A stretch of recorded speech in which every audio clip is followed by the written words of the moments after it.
Good evening, and thank you for joining us tonight. A New York judge partially lifted a gag order on former President Trump today.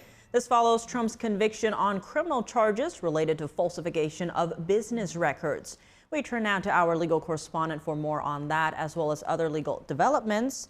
Arlene Richards, thanks so much for joining us. Now, to begin, what will the judge's revised order allow Trump to do? So the judge and the prosecution agreed that he can now talk about witnesses since the trial is over. Now, Trump's attorneys were arguing that this gag order is interfering with his political campaign. They say that it will limit his ability to respond to any attacks from President Biden in the upcoming debate. But the judge, Juan Merchan, has kept in place the restrictions on Trump talking about prosecutors, jurors, and court staff out of a concern for their safety. Now, over in the Florida documents case, Trump's lawyers were expected to ask the judge to suppress some of the prosecution's evidence. What is the latest on that? Well, this is part of a 3-day hearing in which the judge heard different issues, including whether or not the appointment of Jack Smythe as special counsel was proper and whether or not she should issue a gag order against Trump in that case.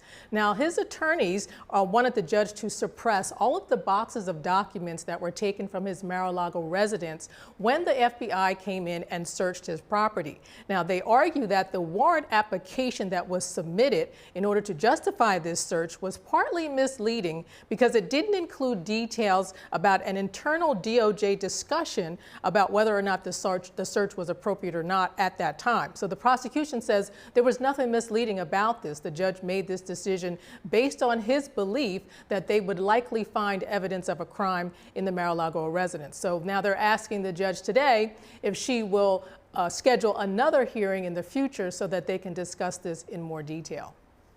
Well, switching gears to Hunter Biden, today his D.C. law license was suspended. What details do you have on that? Well, now that he was convicted on the gun charges, the Court of Appeals immediately suspended his law license in D.C. Now, this is only temporary, but the court has asked the Board of Professional Responsibility to hold its own official proceeding to determine whether or not this conviction involves moral depravity. Now, he could lose his license permanently after the judge in Delaware signs off on a final order of conviction. Now, whether or not she signs off on that sooner or later may depend on this motion that was recently filed by his attorneys yesterday asking for a new trial. And they're contending that the Delaware court was not the proper venue for this case to be tried in. So the judge signing off on this final order may be delayed or it may not happen depending on the results of that motion. Arlene, thanks for those updates. All right, thank you. And how will these latest legal developments impact Thursday's presidential debate? Trump saying the relaxed gag order still stops him from speaking freely, while President Biden is set to focus on the economy during the face-off. Plus, the nation's top doctor declaring gun violence a public health crisis. NTD's Iris Tao has more from the White House. Former President Trump is now allowed to talk more freely about his conviction, a likely topic at Thursday's debate. Judge Juan Merchan in Trump's New York case on Tuesday partially lifted Trump's gag order, allowing him to now talk about jurors and witnesses, including Michael Cohen and Stormy Daniels. Trump still barred, though, from speaking about court staff and prosecutors. While the gag order is now partially gone, Trump's team is now vowing to immediately challenge Tuesday's order and saying it still gags a leading candidate from speaking freely during the debate. Meanwhile, the White House on Tuesday said President Biden at a debate would focus on issues including immigration and the economy. Here's how he's going to continue to build on the economy. We're talking about historic numbers in creating jobs. Another topic that could come up is gun control. Last weekend marks the second weekend in a row of shootings that left dozens of people dead or wounded. In a rare move, U.S. Surgeon General Vivek Murthy on Tuesday declared gun-related violence a public health crisis. Murthy says that's to, quote, take this issue out of the realm of politics. Impact of gun violence is far more far-reaching than we may think. That's also President Biden's argument when he called for stricter gun laws earlier this month. Because whether we're Democrats or Republicans, we want our families to be safe. But gun control inevitably remains a political minefield. Biden in that speech accused Trump of doing too little on gun control, while Trump's been arguing he's defending Second Amendment rights. And that's just one of the many topics that the two candidates are expected to clash over this time in person at Thursday's debate. Reporting from the White House, Iris Tao, NTD News. The House has just passed a bipartisan bill targeting the Chinese regime's decades-long persecution of the spiritual practice Falun Dafa, also called Falun Gong. NTD's Jack Bradley brings us more on the vote. The Falun Gong Protection Act would require the U.S. to sanction any individual involved in or facilitating the Chinese regime's forced organ harvesting of its own people. Now, this means visas revoked and property transactions in the U.S. also revoked. It would also require the U.S. to form a policy to avoid cooperation with China in the organ transplant field. Now, this bill passed the House on a voice vote. It was led by Congressman Scott Perry. It's a bipartisan bill. Here are his comments on the House floor. This bill is the first binding commitment by Congress to take strong legal action against the persecution and forced organ harvesting of Falun Gong, making Falun Gong the centerpiece of legislation, an action long overdue after 25 years. Two, we are sending a clear message that the United States will sanction those who knowingly and directly engaged in or facilitated the involuntary harvesting of organs within the People's Republic of China. This legislation sheds light on and condemns this horrific practice and holds to account those responsible. Falun Gong, also known as Falun Dafa, is a spiritual practice based on truthfulness, compassion, and forbearance. And in China in 1999, the practice grew to have 100 million followers. That's when the Chinese regime launched its brutal persecution of the practice, imprisoning, torturing, and killing these practitioners for their organs. And this persecution still goes on today. I spoke with Congressman Rich McCormick about the persecution of these practitioners and the harvesting of their organs. Take a look.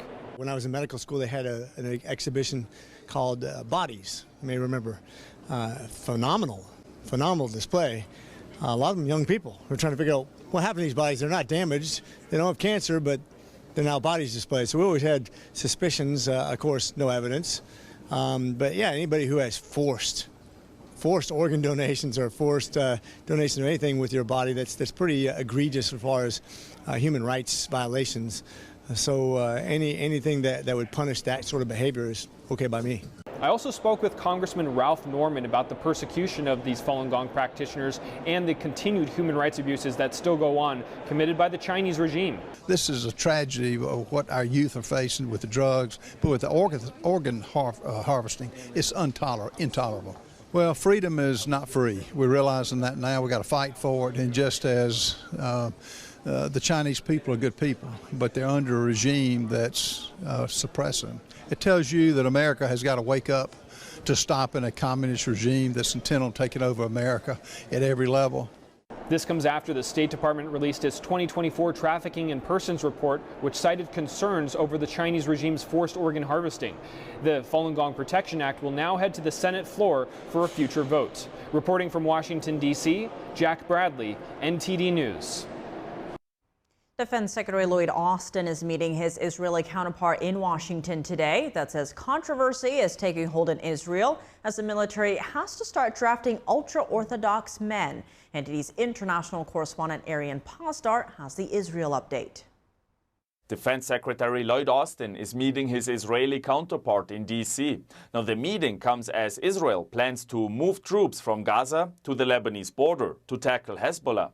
But this plan, of course, is increasing concerns about a wider conflict in the region. I am extremely concerned about the rise in rocket attacks on Israel's north from Lebanese Hezbollah and the recent surge in tensions.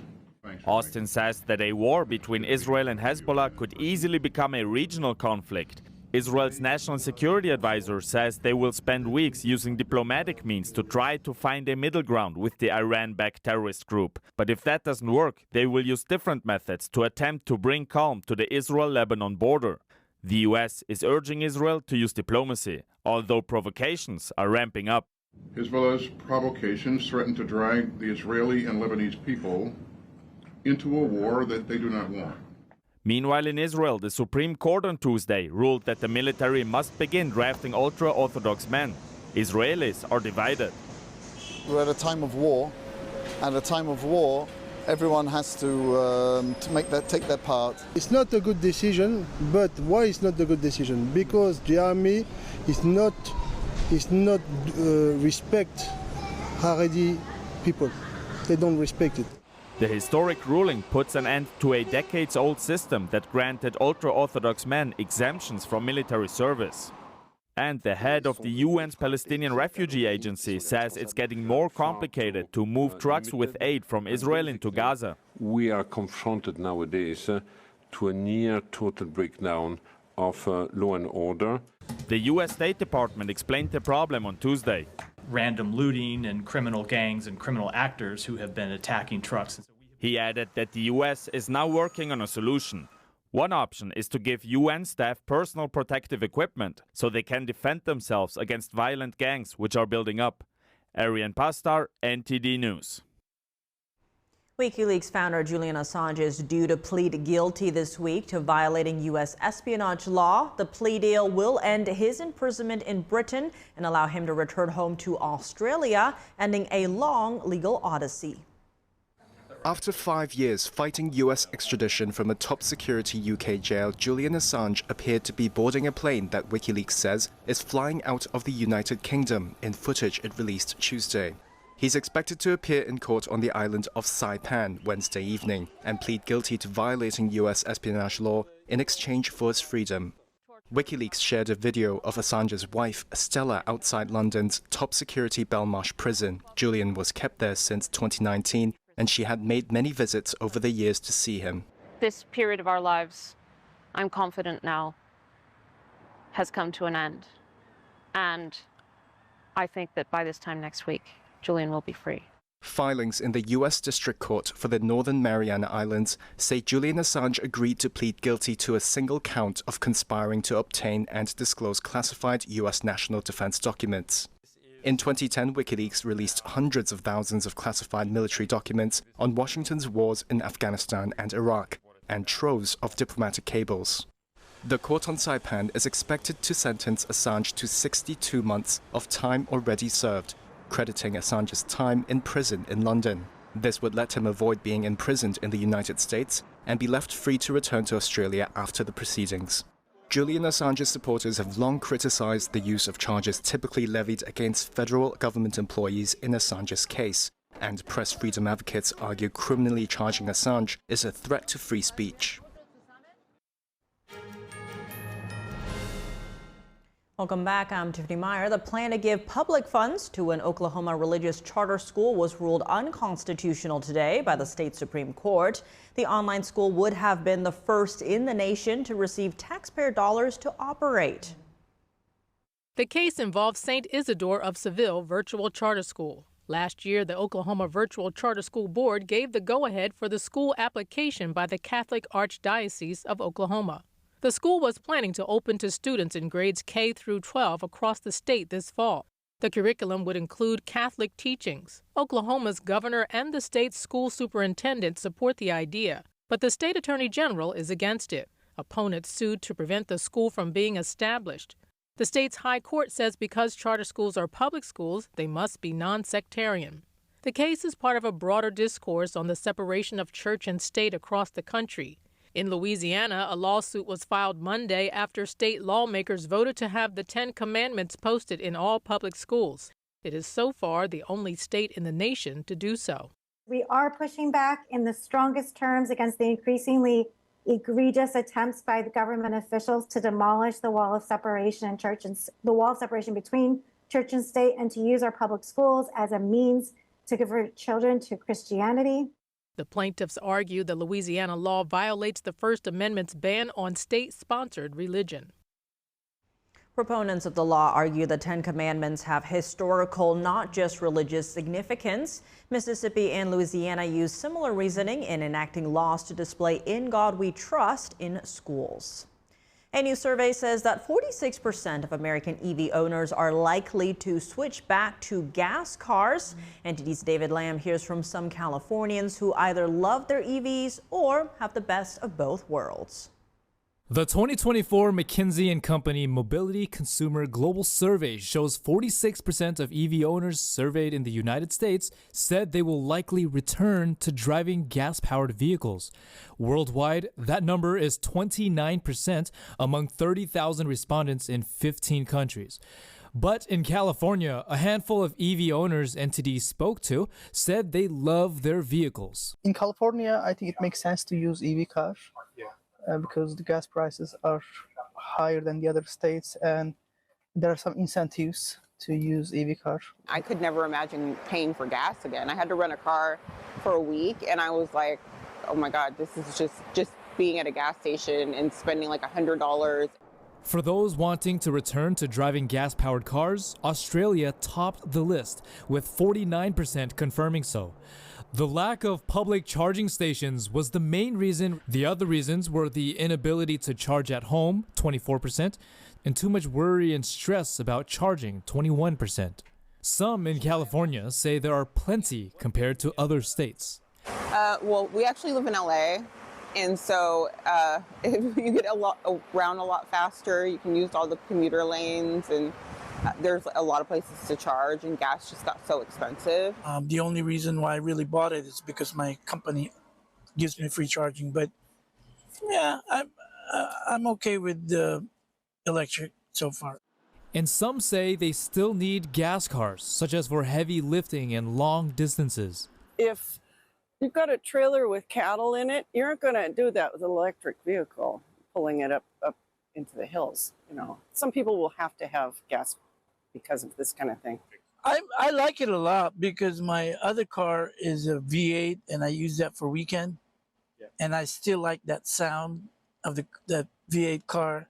According to the Bloomberg NEF, the upcoming presidential election also caused jitters in the U.S. EV market, slowing down EV adoption this year.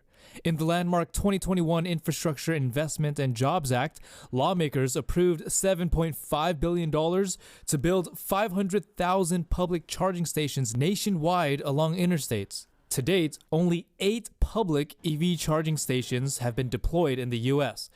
Transportation Secretary Pete Buttigieg has said that the administration plans to build 500,000 chargers by 2030.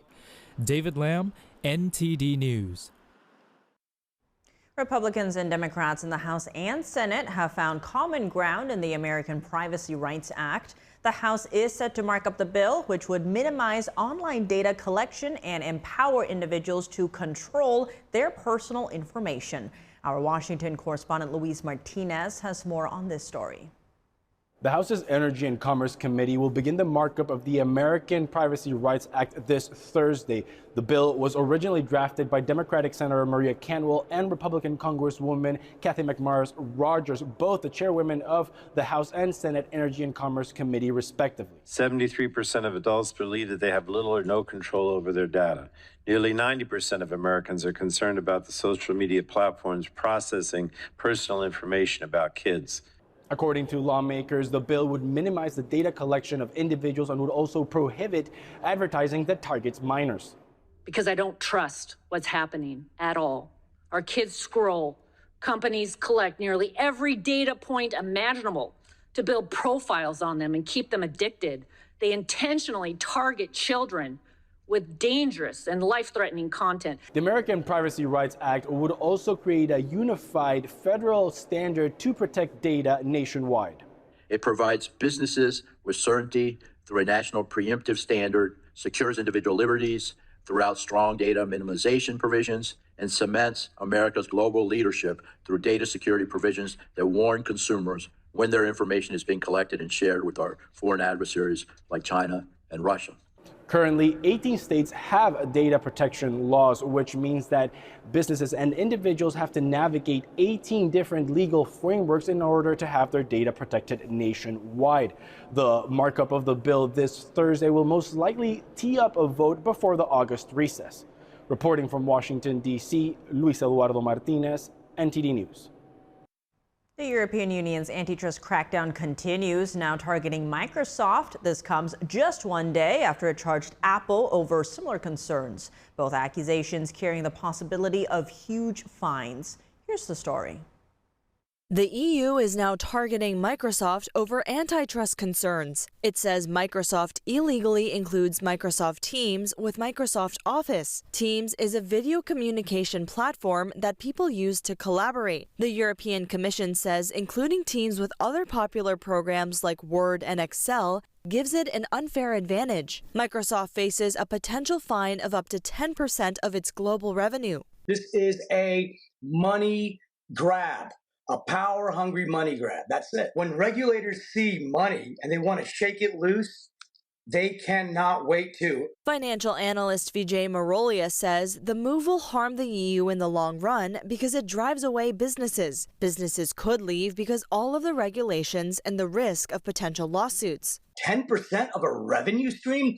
Revenue stream is not the bottom line. So the revenue is what you pay all the bills with.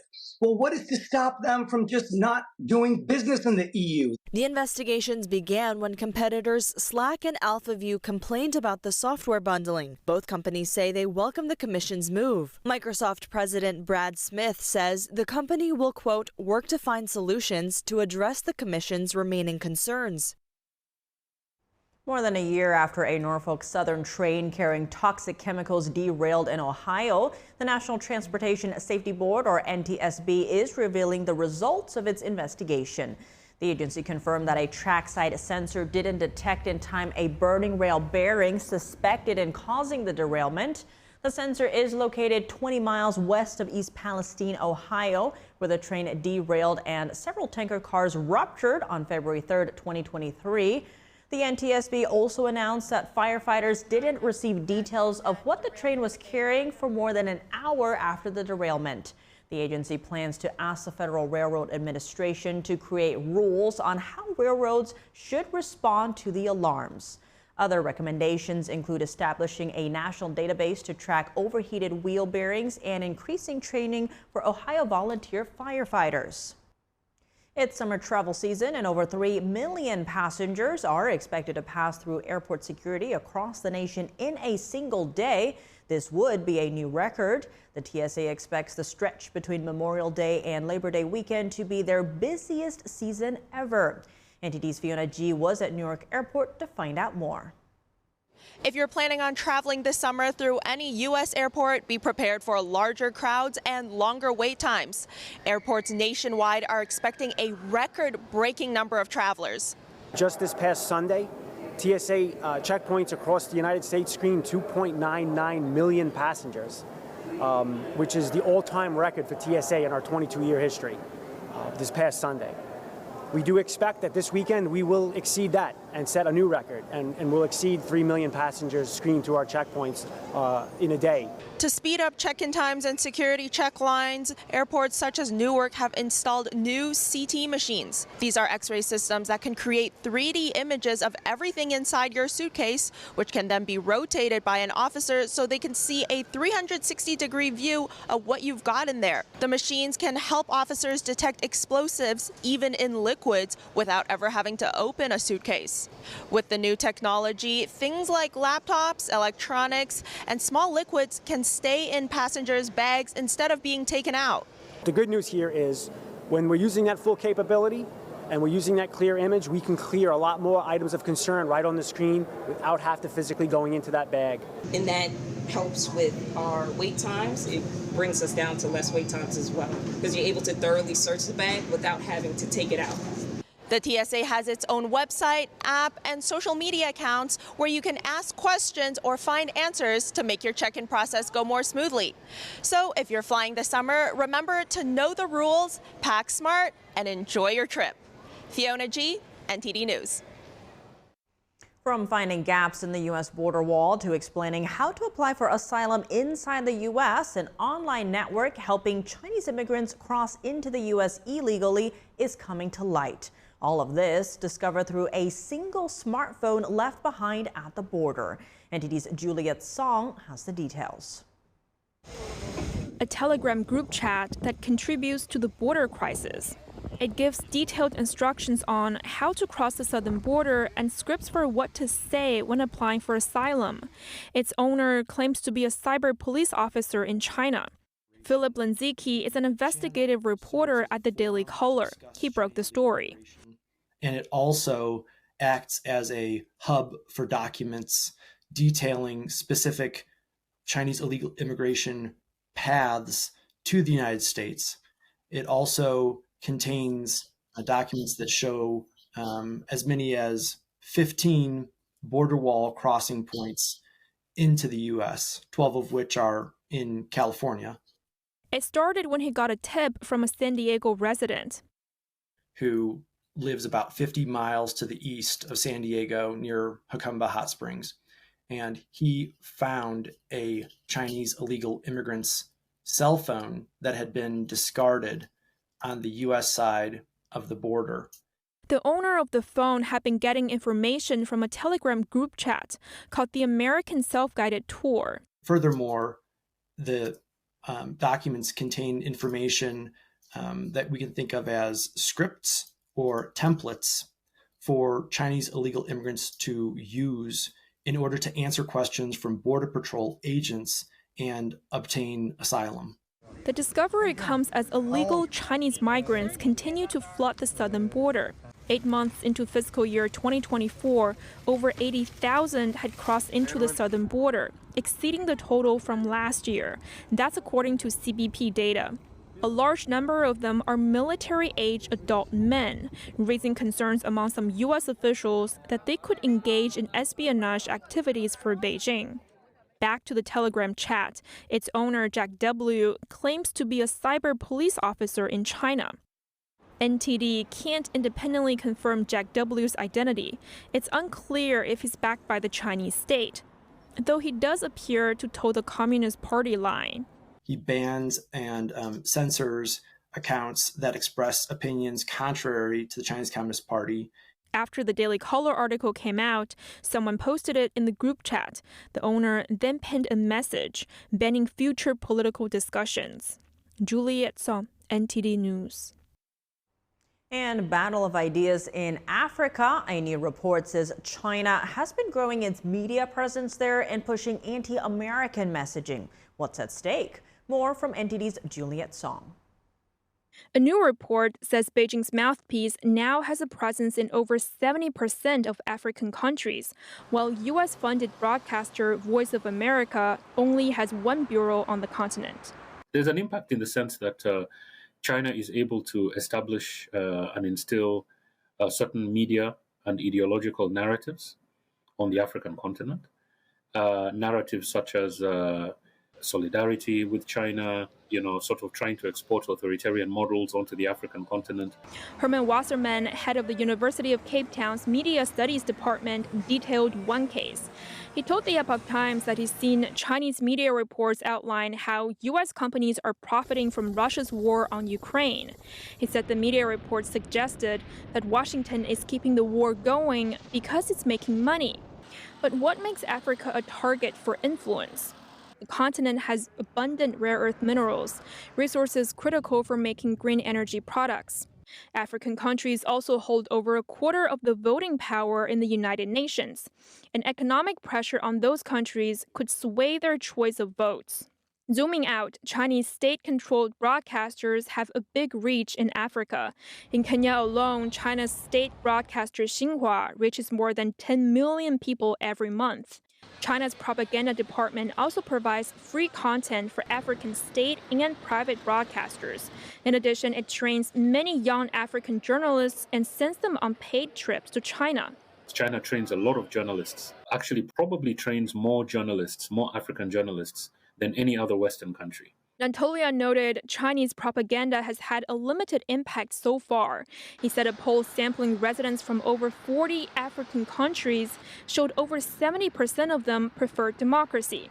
He added that U.S. media needs to ramp up its presence. Voice of America previously went from 5 bureaus to 1 due to limited budgets. In 2022, President Biden pledged to invest $55 billion in Africa over the course of 3 years.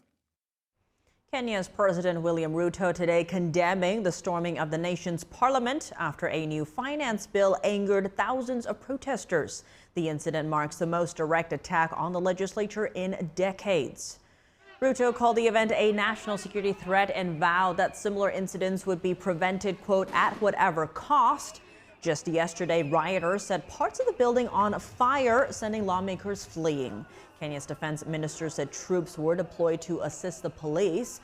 Protesters demanded that Parliament vote against a bill that would impose additional tax hikes. Frustrations over high prices have already swept across the country. Kenya's Medical Association said at least 5 people were shot dead at the scene and more than 30 were injured.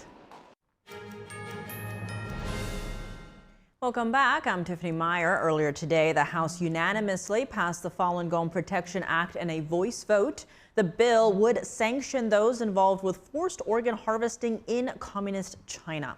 Joining me now to discuss what the bill does and its significance is Levi Browdy. He is the executive director of the Falun Dafa Information Center. Levi, thank you so much for joining us. Great to see you again. Now, to begin, the House has passed the Falun Gong Protection Act. This is the first bill to protect Falun Gong. How significant is this?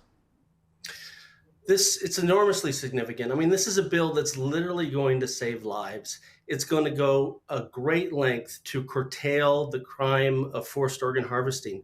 And I think what most people don't realize is this is going to bring hope to not just the tens of millions of people who practice Falun Gong, but you have to remember every time a Falun Gong practitioner is taken away from their home and detained or put in prison, as they have been in the millions over the last quarter century, that devastates a family, it devastates a community. So this bill is enormous in terms of the impact it's going to have on victims, their family, their communities, and really anybody suffering from human rights abuses inside China.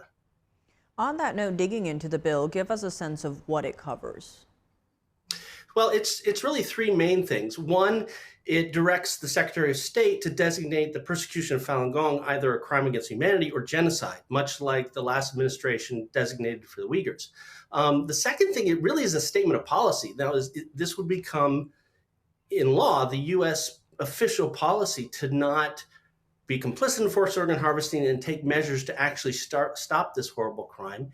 And it also empowers the executive branch to take real measures, blocking assets, visa prohibitions, things of this nature, to anybody who's either part of this crime or participating or sort of complicit in the crime. So there's quite a few measures in place that have some real teeth to help out the tens of millions of Falun Gong practitioners suffering in China.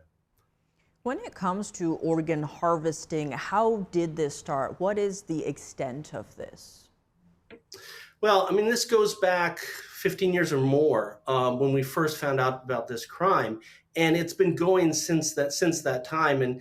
And one of the things that's been difficult is that the Chinese regime has made it their top priority to not only silence discussion on forced organ harvesting, but to try to convince the world that this wasn't happening. Anybody looking at the evidence was very clear from the beginning, this is horrific, it is happening, and it's happening at scale. And I think that's another important part of this bill. It kind of puts that debate to rest, because now the American government, the federal government, is now saying, this is happening, we're going to talk about it, we're going to get our allies to talk about it, and most importantly, we're going to do something about it. And in terms of this bill, how does sanctioning individuals found funding or supporting organ trafficking in China help bring an end to the persecution against Falun Gong? This is the part that most people miss. This is much bigger than possibly losing access to some assets they have in the U.S. or not being able to travel here. Senior Chinese officials across China have family members that come here or have aspirations to get out because they don't like look at the prospects of the Chinese regime. And so that sends a lot of fear up and down the rank and file of senior Chinese leadership and even mid-tier Chinese leadership, and really ripple effects across the country where, again, we're talking about a people that via the state-run media for a quarter of a century have been saying, vilifying things about Falun Gong, and certainly nothing about the rest of the world supporting it. And here's the most powerful government in the world, the U.S. government, saying we're going to go after people that are responsible for committing forced organ harvesting and targeting Falun Gong. And that message, when it gets to the Chinese people, and it will, can have enormous ripple effects across China. The bill is now headed to the Senate, but what else can lawmakers do? Well, I think that's the most important thing. Preferably before the recess in August, is get this in front of a Senate, get them to pass it, get it signed, get this thing into law, so we can actually start working on it. I mean, because if you look at the bill, one of the things that it mandates is that the executive branch within 180 days start naming names, senior Chinese officials, military leaders. I mean, we're talking possibly very senior people in the Chinese leadership. Name those names, find out what their crimes are, and go after them. And so getting this bill through, I think, should be the laser focus of our federal government and people supporting policy more broadly in the U.S. Levi Browdy, Executive Director at the Falun Dafa Information Center. Thank you so much for joining us. Thank you, Tiffany. And now, shifting gears for your sports news, we're joined by NTD's Dave Martin. Dave, a lot going on in soccer today. Let's start there as Kylian Mbappe and France drew a tie today against Poland in the Euro 2024. Where does this leave France in the group standings? Well, they finished second, which puts them in the knockout round, but they've got higher standards and they wanted to finish first. They'll face whatever finishes second now in Group E in the knockout stage. Right now, it's a four-way tie between Romania, Belgium, Slovakia, and Ukraine. But more importantly, I think for them, Kylian Mbappe played very well. You know, he scored the team's only goal, while wearing that mask to protect his nose. Meanwhile, Austria actually beat the Netherlands to jump ahead of France and win Group D. Now, meanwhile, in the Copa America tonight, right here in the United States, Lionel Messi and Argentina face Chile at 9 p.m. Eastern. That match is going to be preceded by Canada playing Peru, which that actually started 45 minutes ago. Last I checked, this was a scoreless match in the first half. Shifting gears to hockey, the Florida Panthers won the Stanley Cup last night, yet Edmonton's Connor McDavid won the Conn Smythe Trophy as the playoff MVP. How unusual is this to go from a player from the team that lost? Yeah, very unusual. Just the 6th time in like 60 years. The Florida crowd clearly was not very happy. I'm sure they thought it should have gone to their goalie, Sergei Bobrovsky. He really dominated Game 7 as well as Games 1 and 2. But McDavid, he set an NHL record, postseason record, 34 assists. That's 3 more than Wayne Gretzky's old record. 42 playoff points overall. That was 4th most all time. So it was clearly a special postseason run he had. Now, it would have been interesting if Florida won Game 4 to sweep the series. That was a game McDavid broke Gretzky's assist record. That would have been a very tough decision then who wins the Conn Smythe. But I would have guessed Bobrovsky would have got the nod. In any case, the season is done. Looking ahead to next year, the Florida Panthers and Dallas Stars are the betting favorites to win next year at 9-1 odds. That's according to ESPN Bet. Edmonton is actually 3rd at 10-1. But it's a long off season for us to go. Looking over at baseball news, the LA Dodgers ace Clayton Kershaw has been temporarily shut down in his rehab assignment from arm surgery. Has the team announced when they expect he'll return? Not yet. I mean, they knew when they re-signed him that he could be out a while anyway. I mean, this surgery took place last November. There was speculation he could even retire, but I thought that seemed somewhat unlikely to me, given his last postseason start. I mean, he got just 1 out against Arizona while giving up 6 runs. That would have been a tough way to go out for a Hall of Famer. Now, in his rehab start, he started last Wednesday for the Dodgers single-A team, but he experienced soreness afterwards. That's why they're shutting him down for a week. And the Dodgers could certainly use him right now because Walker Buehler and Yoshinobu Yamamoto are both on the injured list. Fortunately for the team, they are in first place, 8.5 games ahead of second place San Diego right now. Moving to NBA news, Boston center Kristaps Porzingis will soon undergo surgery on his leg and miss the Olympics. What is his prognosis for next season? You know, it looks good. They haven't officially said, but Porzingis himself said this could take a few months. The NBA season starts in October. The Olympics, though, ends in August. That might have been a time crunch there. Now, this is Latvia that he would have played for in the Olympics, and he'd be their best player for sure. But we saw in Game 5 of the finals last week, he was not able to move much at all with that injury. Now, his injury is the very rare torn retinaculum, which is in the foot ankle area, which can cause dislocation of a tendon. So it's a very tough break for Porzingis, of course, not playing in the Olympics. Dave, as always, thanks for joining us. Well, thanks for having me, Tiff. And that's all for today's news. For around-the-clock coverage, visit us at ntd.com or download our NTD app. Thanks for tuning in. I'm Tiffany Meyer. Good night.